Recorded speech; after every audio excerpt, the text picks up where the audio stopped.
gentlemen. My name is of Nachimera Irene, and I'll be taking you through organizational structure. And in today's presentation, we are going to look at the following in organizational structure. Well, one, we shall define what it is. What is organizational structure? We shall explain its importance for the organizational structure to perform and how the main types of organizational structures. And we shall also lastly look at the advantages and each advantages per each organizational types of a structure. For beginners, I mentioned that we shall define what it is, and it is defined how activities such as task allocations and how we do the coordination, the supervisions are directed towards to achieve the organizational aims.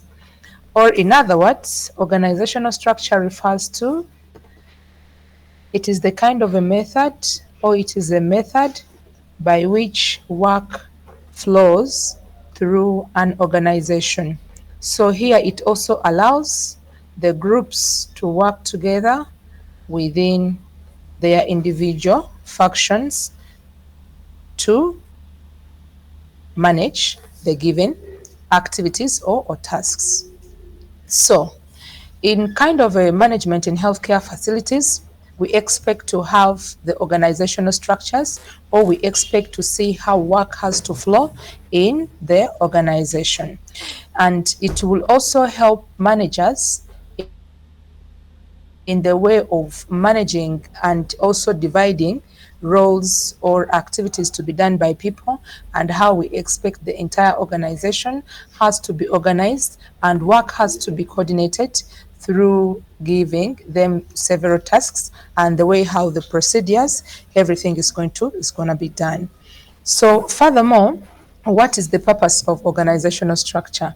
It is simply helps us to define the roles. It helps us to look at the responsibilities of individuals or health cadres. It also helps us to make decision-making process and also help us to achieve a given or to achieve the organizational goals efficiently in the organization. Furthermore, we shall look at a subtopic whereby we are looking at the importances of the organizational structure. Number one, it helps us in, or we shall look at a point called clarity, where in clarity we're looking at that organizational structures, they help employees to understand their roles and responsibilities and in the long run helping us to improve the efficiency. So the work that is given to the employees, it has to be clarified so that everybody know I'm going to do this is my role, this is my responsibility in this working environment or in the organization. Number two, it also helps so much in decision making, which help us to determine how decisions have to be made and how they have to be implemented at a various level or department in an organization.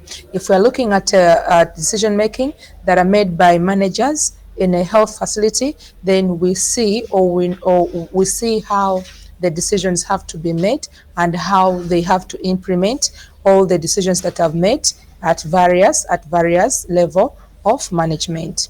Furthermore, it also helps us in alignment. In alignment, we look at that organizational structure help us to align organizational goals, in line together, ensuring that everyone works towards a common purpose of the organization. So furthermore, we shall look at the advantages. So we shall look at the types of organizational structures. What are these types? Like we mentioned that organizational structure help us in, it is a method that helps us to see how work has to flow. So number one, we have what we call functional organizational structure. Under functional organizational structure, it is one of the type of organizational structure which focuses that when you as a manager, it helps us to in grouping individuals by functional areas or by their skills, so that at the end of the day we know how we need to have the centralized structure that is greatly overlaps with the hierarchy structure. So what we expect in function is very simple.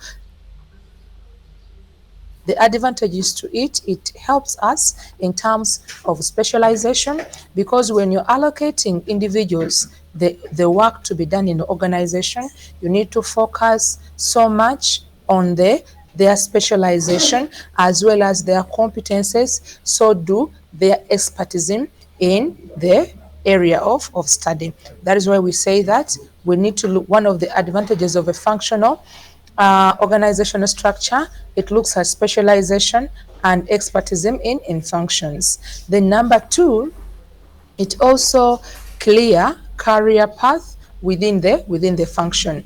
Ideally, you cannot bring the askari to do the work of a technical person like a doctor in a healthcare facility. So in career guidance or in career path, it is very clear when you are grouping individual depending on their career paths. Number three, efficient resources utilized. That here resources are fully or efficiently utilized. We don't see that we should waste resources in the organizational hierarchy when we look at this type of functional theory. Lastly is strong control and accountability, because people are grouped or employees are grouped depending on the area of their technicality and also their skills. Then we strongly control whatever they do in terms of activities, and we also look at the aspects of accountability. However, on the other side, we have the disadvantage of the functional organizational structure. Number one, in terms of we have a limited communication between the functions. So many individuals from various groups may have an issue of limited communication, or the communication channel may be limited to other individuals or employees in the organization. Number two, slow response to change in the external environment. So the response in terms of change, it is very slow, more especially into the areas of external environment. Lastly is the potential for conflict between the functions. Individuals may develop conflicts because of maybe they feel like there are more hidden or personal personal interests which they may conflict amongst other in terms of this kind of functions. So number two is divisional organizational structure. Under divisional organizational structure, we are looking at how it covers division based on the products, based on the market, and based on the geographical area. Okay, so here in division, we are expecting that we want to see how everything has to be divided in an organization, depending on the geographical area, market, and even the products. When you are making them, you have to know that there has to be a certain group of individuals who are going to buy or purchase the nature or the kind of a product, and you also need to identify your target audience so that you can have the availability of the market. Furthermore, this division of organizational structure, we should also, or we are going to also look at its advantages.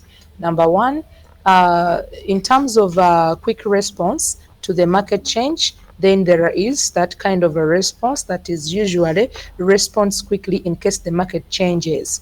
If the customers are no longer needing the products, maybe because of some new changes in the market, then it quickly responds to the market change. For customer focus, all the energy in this hierarchy is better focused on the customers. Give the customers what they need. So number 3, it also enhanced accountability for better results in terms of any kind of a change, or in terms of people that are responsible, because we divide the roles and responsibilities to them, then we fully account them to give us the results based on what they are doing. Lastly, is that easier expansion or advertisement or divestment for of divisions. So here it is much more easy in terms of expanding. In terms of any divestment, it is very good that we look at the divisions which would help us to expand in the area that customers want us to change in. On the other side, what is its advantages? The disadvantages that in duplication of functions and resources, they duplicate it so much because certain individuals may duplicate the resources as well as the services. Number 2, potential for competition among divisions. There is high there is a high competition among individuals because of the how work is divided among them. Lastly, it can also become bureaucratic and also slows decision making in the organization. Number 3, we shall look at Marx organizational structure, where we say that this is the kind of organizational structure that basically looks at it's a fluid form of the classic hierarchy structure that allows employees to make or that allows employees to move from one department to another as they need it or as they are needed. For example, if one employee is from one department, let us say maybe from a lab technician or a nurse, and we have seen it can be a value or of a help to another department, we can allow them, or they are allowed to cross over to go to other departments. And it is more also a rigid based structure with the dual reporting relationships. And therefore, its advantages, it's we look at the cross-functional collaboration and expertism, whereby they cross from one department to another if the collaboration from those different departments, and if employees possess the expertism in the other departments, they can easily allowed it to cross over from one department to another. Flexibility to respond to change demands is very easily achieved by this organizational structure. Like I mentioned earlier on, that it helps them to cross from one department to another, so that people are flexible depending on what has changed and responding to the change. Number 3, efficient resource allocation, which is also efficiently used. Like there is no need of wasting resources. So this organizational structure or Marx organizational structure helps so much in efficient resource allocation such that we don't waste resources. Lastly is enhanced problem solving in terms of a problem, because maybe one group could be stuck, and because we say they cross from one department to another, then they can share knowledge or ideas on how to solve the problems. However, on the other side, we have the disadvantages, and the disadvantages are as the following. Number 1, we have dual reporting can lead to power struggles, because you over-report from one individual to another individual, then it can also lead to power struggles. Then confusion over authority and accountability. You may have assigned a duty in another department, yet originality you belong to another department. So there is a confusion. You may not know whom to report to, and in terms of any error, and yet we said you should be accountable, then there might also be an issue with that.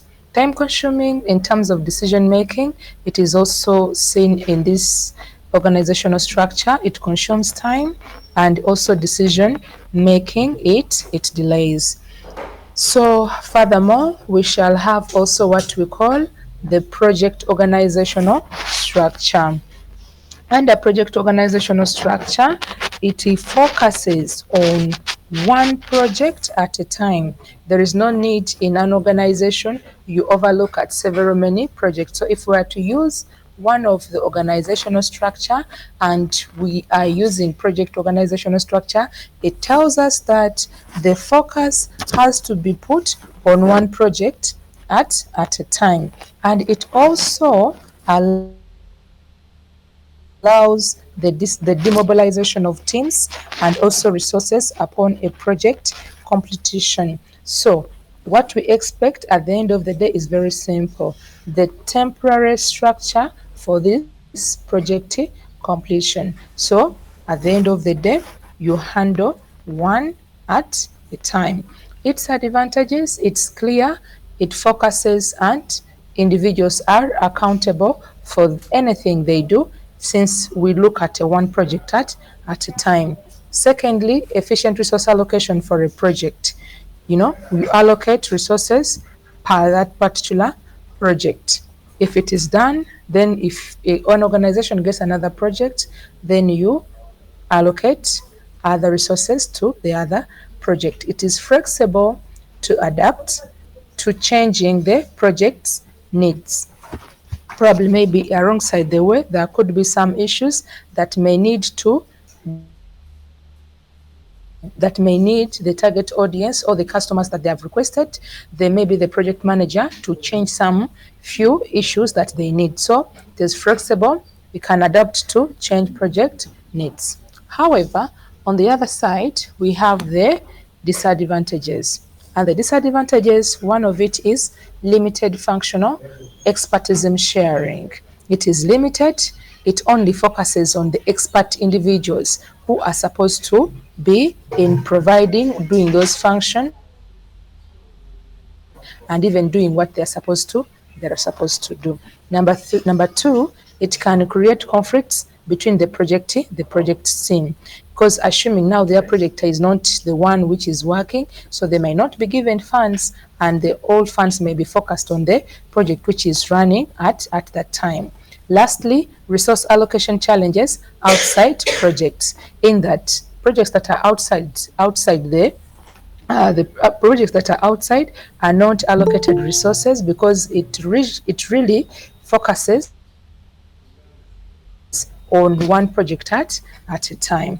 Number 5, we have line organizational structure. Line organizational structure is also called hierarchy or hierarchical structure. A hierarchical structure or a line structure, we are looking at a single line of a command. Who has the command? Who has the authority? And we are also looking at how suitable is it for small farms, because if the command for small farms is basing on a single person, then everything has to be very fast in terms of how the work has to flow. But in terms where the organization is big, then this line organization structure maybe a little bit more what? Maybe a little bit more not so much more good to have that kind of a hierarchy to use in organizing or in coordinating the activities to be done in the organization. Well, its advantages is one. It has clear chain of command and reporting.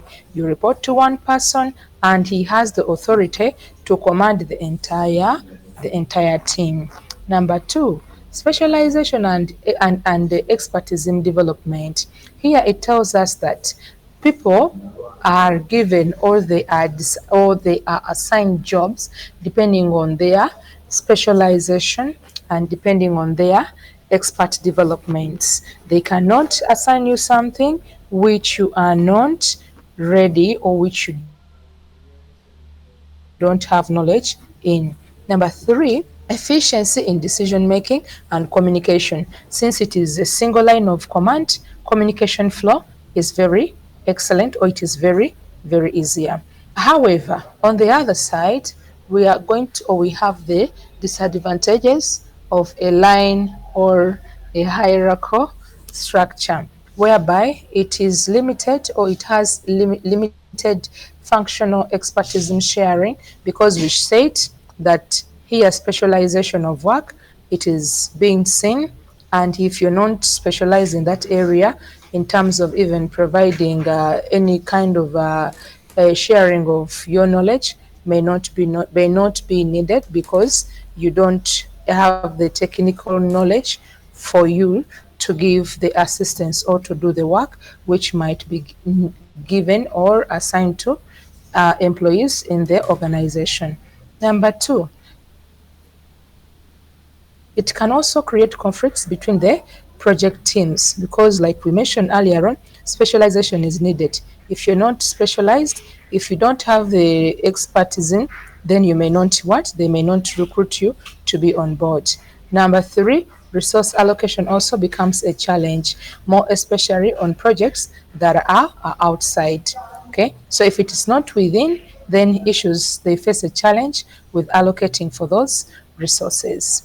Number six, we have the line and the staff organizational structure. This is a combination of line and the staff roles. What could be their roles? What are they supposed to? What are they supposed to do? So in this, at the end of the day, we are saying that we are looking at a combination of lines and the staff roles that are common in medium and a large organization, where we look at the advantage, where in its advantages we combine, or it combines, efficiency with the functional expertise. We combine knowledge, with those other with those other expertise in the organization. Such a way we can come up with the unique, beautiful innovation ideas that can be implemented into the organization. Number two, we have specialization and then advisory roles. So in specialization, like we mentioned, areas or jobs are specialized, and then terms of advisory roles, these specialized individuals, they advise depending on the roles that are supposed to, or that are given by the technical individuals, or that are assigned by the technical individuals. Then number three, it also looks at the clear roles and the responsibilities.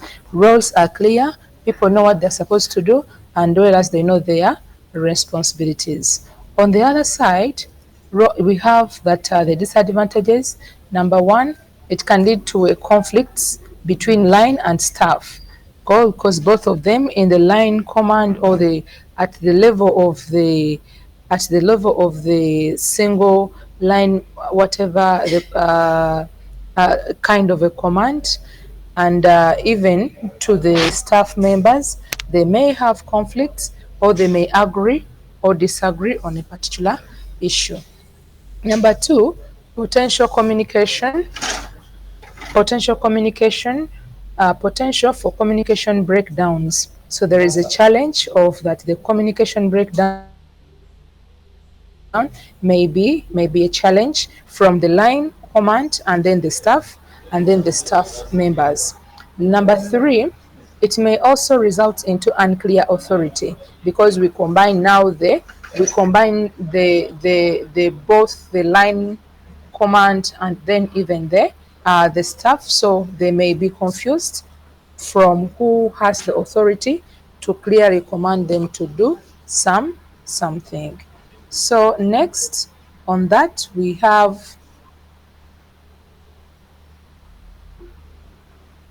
so slide number next we have if number 7 is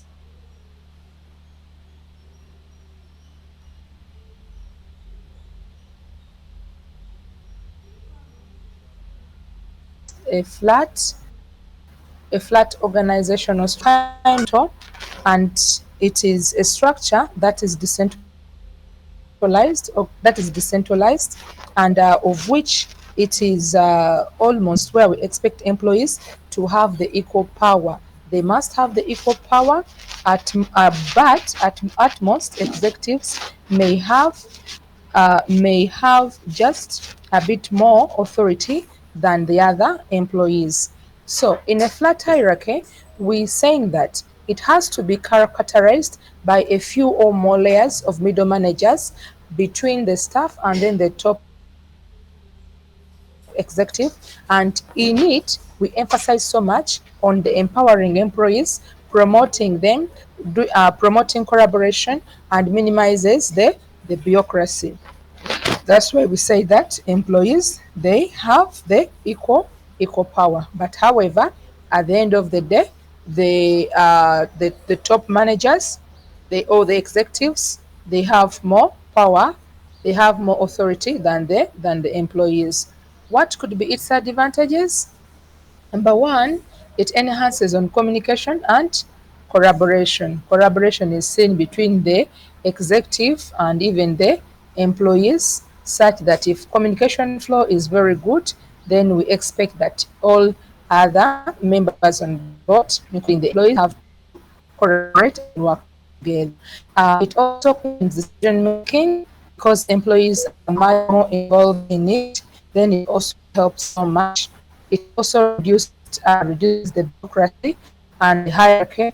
There is no need of you to go from this office to another office to another office. So the bureaucracy and the hierarchy is reduced.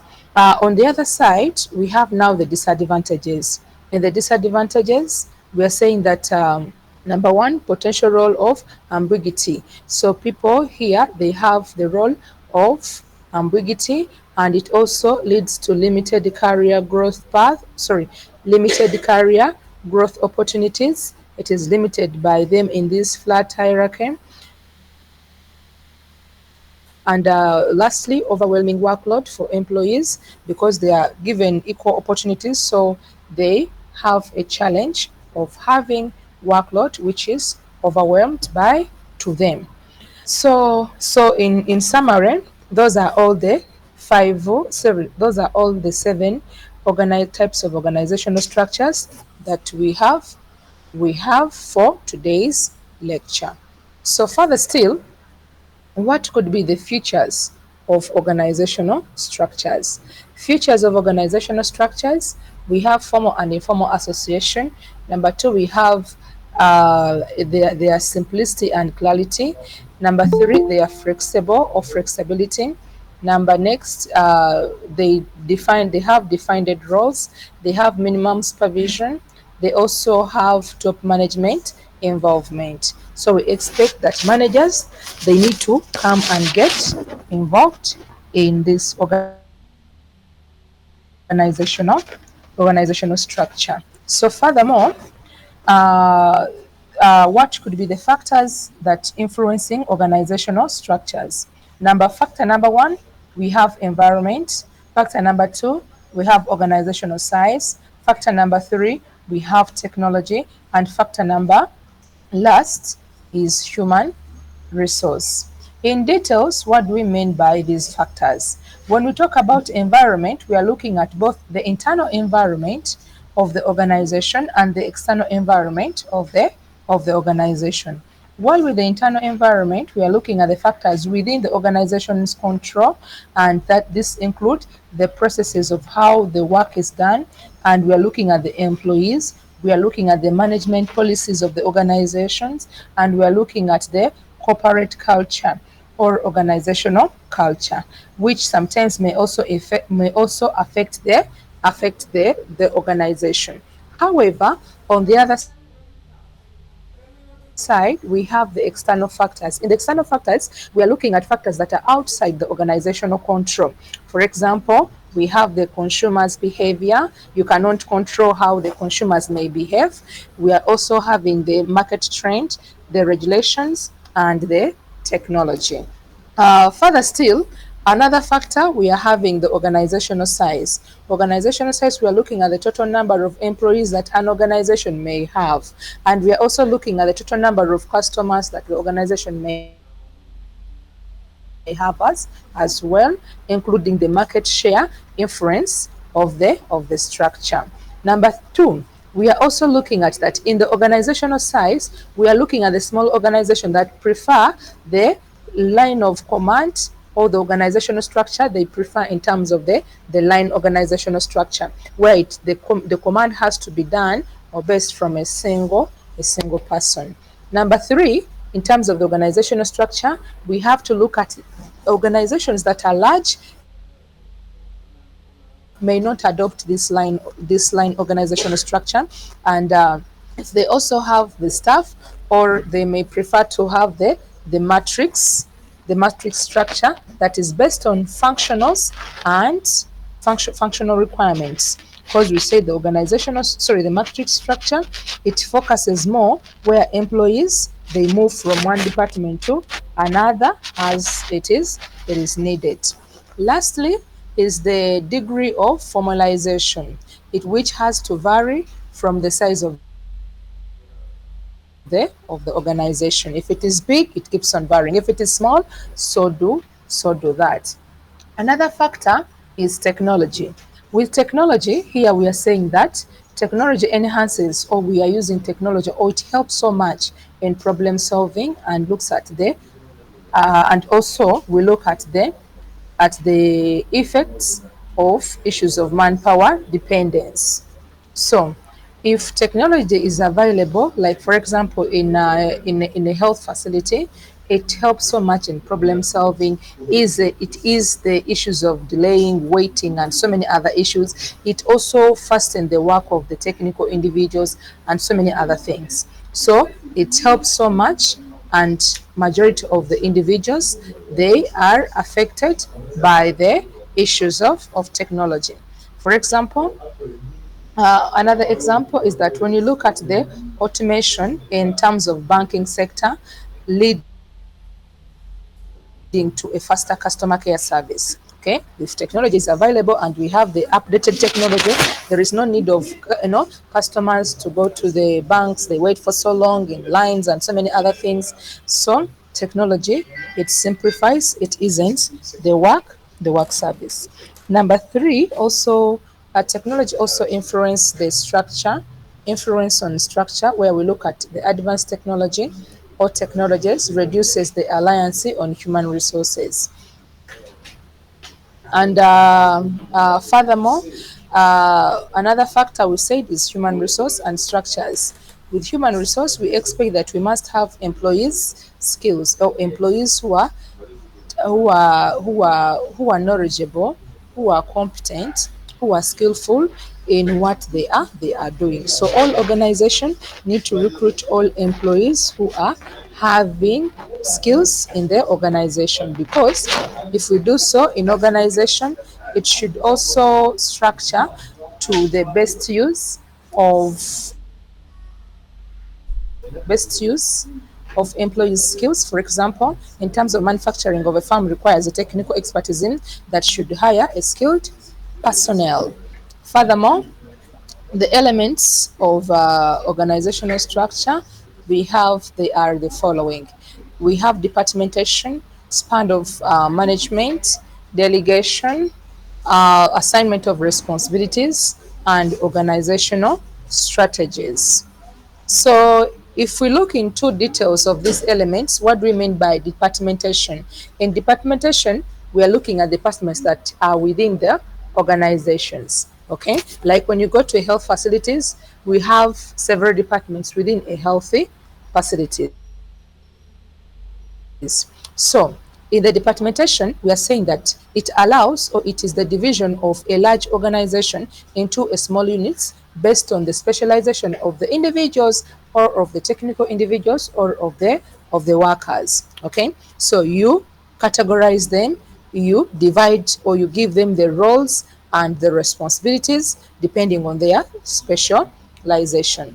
In departmentation also, we look at how the basis of the department, here, we look at the functions, we look at the products, we look at the customer, and we look at the territory. Okay, for example, if you look at the departmentation at a university level, we may have different departments. So we don't expect to hire a person of arts to go to, like going into engineering department or nursing department when they are not having the technical issues. So in summary, in departments we expect that there has to be a territory. It must have its own customers, it must have its own products, it must have its own functions. For example, function wise, we need to look at the function wise. We also have the customer oriented and product wise. Okay, depending on the customers, you give them the products they want. Depending on the functions they are doing individuals, it also helps you to know where they are fitting in the department. Another element is managerial relationship. That here, superior subordinate relationship is very important. In a context that we expect in organization structure, we need to have a formal variance and depending on the structure and having a dynamic organization where we feel like it is very important in a working environment. We look at a rapport relationship between the employees who are working in the organization. And more to that, we feel like there are three types of superior subordinate relationship. We have direct single relationship, we have direct group relationship, and we have cross relationship. So, what do we mean by a single superior direct relationship? In this, we are expecting that a single superior directly manages and interacts with a specific subordinates. And what could be the characteristics is one-on-one communication. Number two, clear reporting line. Number three, the most straightforward form of superior subordinate relationship. For example, a department, we expect a manager to directly supervise an employee in the department. So in more to that, like for example, you can look at in a scenario where a superior interacts with multiple individuals or collectively. So we expect at the end of the day, here in this direct group supervision relationship, a manager needs to interact with more than multiple subordinates or individuals or a group of individuals. He interacts with them collectively. What are the characteristics of this direct group relationship? Number one is that the superior has multiple subordinates, and each of the subordinates he needs or she needs with their individual interaction. He needs to interact with all of them. So in summary, that's what we are meaning by here. Number two, the superior here communicates with the subordinates or with the employees in various combinations or in various ways. For example, a leader oversees a group of team members and also interacts with them individually when necessary. In terms of an error per a particular individual, then we expect him or her to talk to them or to talk to those those individuals or those employees. Furthermore, a cross relationship is what we say that involves interactions among different subordinates who work under the same superior. The characteristics of this is that subordinates within a group have a reciprocal relationship and also information and interaction flow horizontally among subordinates. For example, we have that in a project, in a project team, team members collaborate with each other under the guidance of a project manager. So we expect that a project manager has to interact with the people that he's managing in a project. Furthermore, we shall also look at what we call Max Weber's classification of authority. Authority is when you're giving people, you give them a command and they have to respond to authority. So Max Weber says that number one, we have what we call the rational legal authority. The rational legal authority is based on a system of rules. It has to be there which has rules, and it has to have laws, whereby it is also derived that its intimacy from established norms, regulations, and legal frameworks that has to be in the organization. So if you look at the person who has the authority, when you're making a legal authority, it has to be based on the rules, and it has to be based on the law. What are the characteristics? The characteristics is one, formal rules.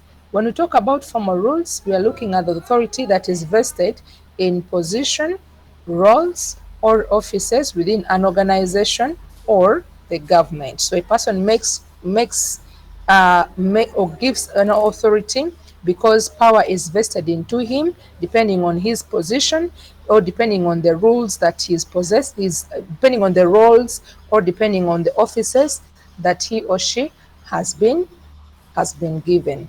Number two is that we have impersonal rule. In impersonal rule, we are looking at the rational legal authority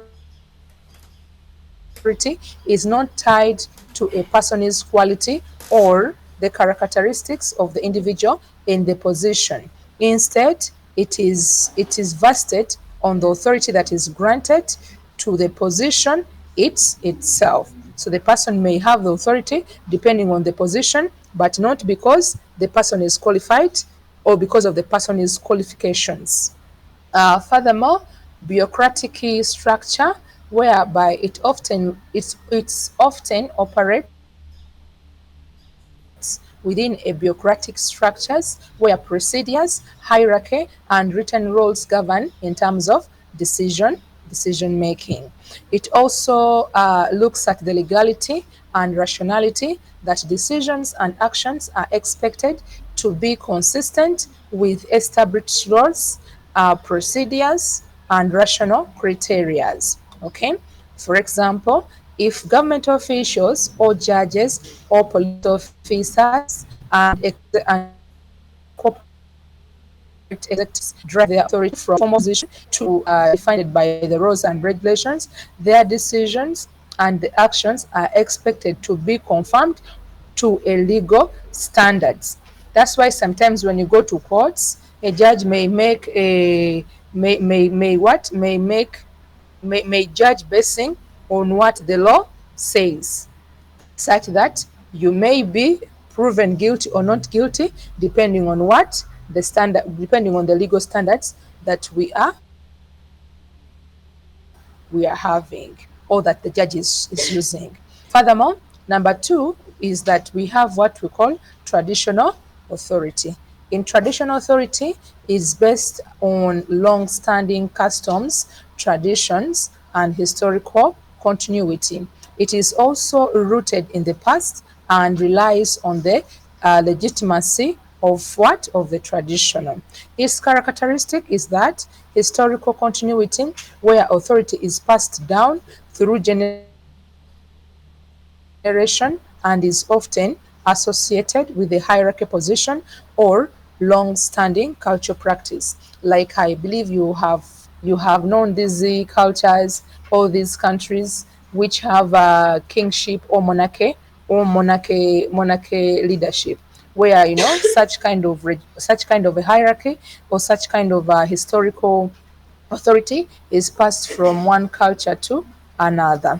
So, furthermore, it is also looks at the personal reality whereby followers they obey the traditional authorities out of respect for tradition and their personal reality to the authority figures. Number three, resistance to change. Traditional authority usually tends to resist change and is often conservative in nature. For example, this in the traditional practice of circumcision.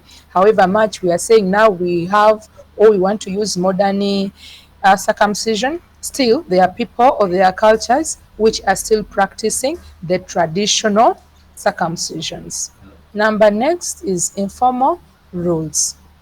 Under informal rules, we are saying that decisions may be based on customs, norms, and unwritten rules rather than formal regulations. For example, monarchies and feudal systems where authorities is based from generation to generation based on the hereditary succession that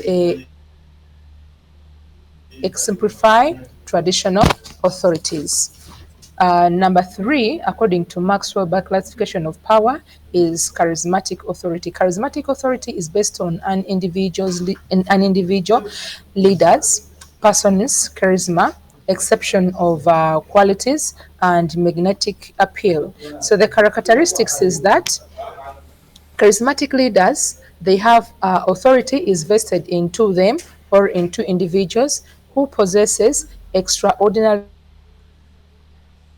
personal qualities such as charisma, vision, or the ability to inspire and to lead. Number two, they also have dynamic and unpredictable, or they are dynamic and unpredictable. So charismatic leaders often emerge during times of crisis or social change, and they can challenge established norms and authority structures. So, furthermore, they also personal devotion. They have followers that are drawn to the charismatic leaders because of their personal magnetism and they believe in their mission or cause.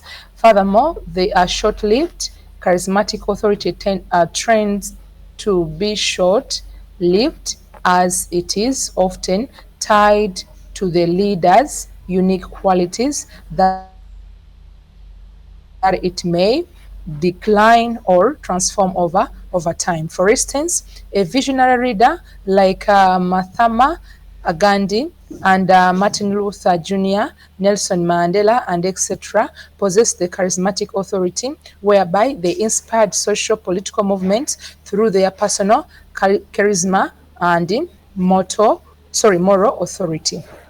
Further still, when we also look at the classical view, in a classical view, authority is inherited in management and can be achieved through proper delegation. Okay, so in here we are looking at the acceptance theory. The acceptance theory, authority depends on whether employees accept the manager's right to give orders. And also we look at the reasons for acceptance, such as rewards, penalties, and respect for the manager's experience. Further still, we shall also look at assignment of responsibilities and accountability. For responsibilities and accountability, we are saying that responsibility is a duty that ties to one position, and accountability motivates employees. So, however, more to that, Morris he says that in his perspectives of responsibilities and accountability is that all individuals or all of us, we have the responsibilities as a duty owned by a virtue of one's position. For instance, employees in different roles have responsibilities and they report to their respective managers. Further still, we have the organizational strategy. In organizational strategies, we are saying that a strategy, as it refers to as a direction and a scope of an organization over the long time. For example, more to that, a strategic advantage is that organization use resources to meet market needs and the stakeholders' expectation. Furthermore, we also see that historical perspectives would trace the origin of the term strategy and it was involved or its evolution in the management. So further still, the objectives of organizational structure, we offer direction and a stability to an organization. Number two, we look at the usefulness or the useful in prioritizing the goals of the